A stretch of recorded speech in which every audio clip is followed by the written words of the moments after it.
नमस्कार। खेत खजाना में आपका स्वागत है। आज अक्टूबर की 10 तारीख है और दिन है मंगलवार। आज सरसों बाजार में कहाँ गिरावट हुई, कहाँ बढ़त हुई, कैसे बाजार चला, इस पर विस्तार से बात करें उससे पहले आपसे विनम्र निवेदन कि आप इस चैनल पर अगर नए हैं तो इस चैनल को सब्सक्राइब कर लीजिए और सब्सक्राइब करने के साथ साथ बेल आइकॉन को जरूर प्रेस कीजिए और आप इसे लाइक और शेयर भी कर सकते हैं। आज सरसों बाजार में कोई बड़ा परिवर्तन नहीं है, लेकिन 25-30 रुपए का जो उठापटक है वो जरूर दिखाई दिया है। जयपुर का जो भाव है वो 25 रुपये प्लस हुआ है, लेकिन 30 रुपये के आसपास जो है भरतपुर मंडी आज कमजोर हुई है। कल भरतपुर मंडी तेज हुई थी और जयपुर बाजार स्टेबल था, लेकिन सलोनी प्लांट के अंदर आज फिर 50 रुपये से लेकर 25 रुपये से लेकर के 50 रुपये तक की गिरावट दर्ज हुई है। हालांकि दूसरे प्लांटों के अंदर भाव अभी भी स्टेबल बना हुआ है।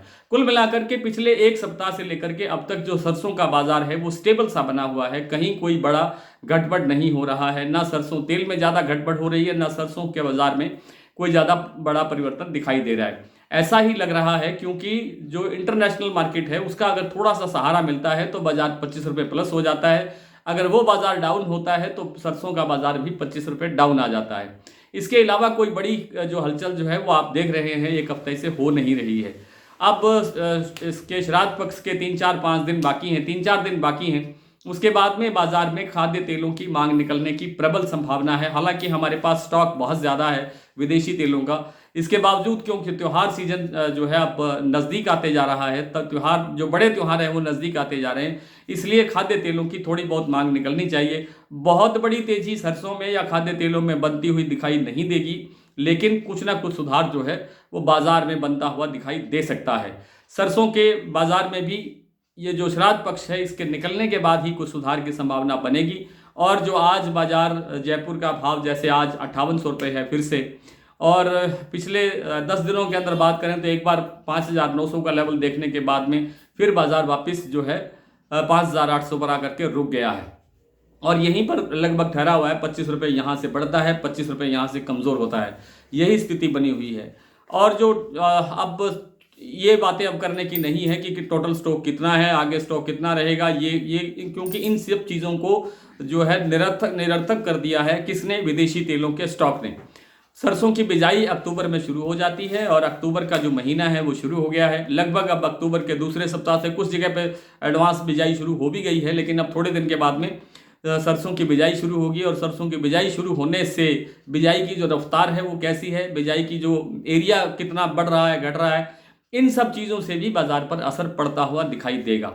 नरमा कपास का बाजार एक बार फिर स्टेबल है 72-7300 के ऊपर, क्योंकि जो आवक है वो निरंतर बढ़ रही है। हालांकि आवकें है नहीं और थोड़े ही दिन में ये आवकें भी सिमटती हुई दिखाई दे सकती हैं और उसके बाद बाजार में अच्छा सुधार होने की प्रबल संभावना है। कम से कम नरमा कपास के अंदर बाजार बढ़ने की पूरी संभावना दिखाई देती है, जबकि सरसों के अंदर ऐसी कोई गारंटेड बात नहीं लगती है कि सरसों में तो बहुत बड़ी तेजी आई जाएगी। सुधार थोड़ा बहुत होता रहेगा और जहाँ जहाँ फायदा आपको लगता रहे वहाँ वहाँ बाजार से निकलना भी चाहिए। आइए कुछ मंडियों के भाव देख लेते हैं। आज जैसा मैंने बताया कि कुछ मंडियों में जैसे जयपुर के अंदर 25 रुपये भाव बढ़ा और भरतपुर का भाव करीब 22 रुपये कमज़ोर हुआ। कल भाव था भरतपुर का 5478 रुपये, आज भाव है 5456 रुपये। आज जयपुर 5800 रुपये है, अलवर 5500 रुपये, कोटा 5300, सुमेरपुर 5430, गंगापुर 5470, खैरथल मंडी 5400, दिल्ली 5500, दिल्ली 5450 मानना चाहिए, चरखी दादरी 5400, गोयल कोटा 5650 पर स्टेबल है बहुत टाइम से। बीपी आगरा और शारदा के जो प्लांट है उनके भाव है 5950, बरवाला 5325, हिसार 5300, मुरैना 5250, सिवानी मंडी 5450, नडवाई मंडी 5455, खिरली मंडी 5510, बीकानेर 5150, नागौर 5200, टोंक मंडी 5405, निवई मंडी 5425, आदमपुर 5219 और सिरसा मंडी 5205, मंदसौर 5200, नीमच 5100, नौर मंडी 5300, शमशाबाद सलोनी शमशाबाद का भाव है 6175 रुपये, दिगनेर का भाव है 6200 रुपये, अलवर का भाव है 6200 रुपये और कोटा का भाव है 6150 रुपये। आज इतना ही, कल आपसे फिर मुलाकात होगी, तब तक के लिए नमस्कार।